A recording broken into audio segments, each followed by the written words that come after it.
మా అక్కల అబ్బాయికి వస్తాడండి. మంచి వాసన వస్తుందండి.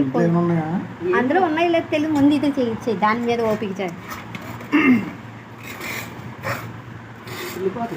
టేస్టీగా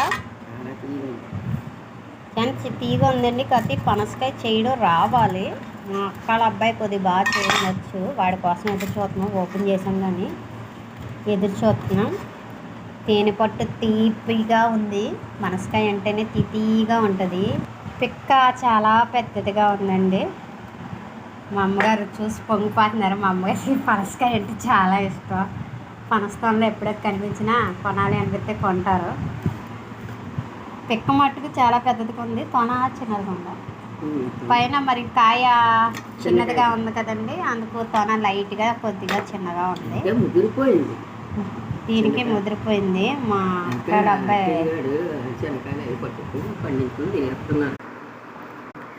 ఎన్ని వచ్చాయి చూడండి. 1 2 3 4 5 6 7 తొనలు వచ్చాయండి అమ్మకాయకి. కాకపోతే తొనలు తినేసి గింజలు మాత్రమే మీకు చూపెడుతున్నాను. మా నోరు లాగలేదు, గబగబా మింగేసాం. Like, share, comment. చూడండి, మీరు కూడా పచ్చికాయ తెచ్చుకొని 10 రోజులు పక్కన పెట్టుకుంటే పండిపోద్దని నాకు ఇప్పుడే తెలిసింది. మీకు కూడా తెలుస్తుందని చెప్తున్నాను. కాదు తక్కువ వస్తాయి. 7 వచ్చి 7తో 7 వచ్చాయా అంతేనా? 5 8 వచ్చాయి. 8 వచ్చి అంతే.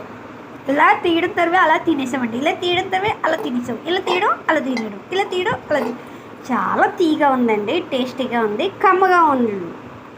బాయ్.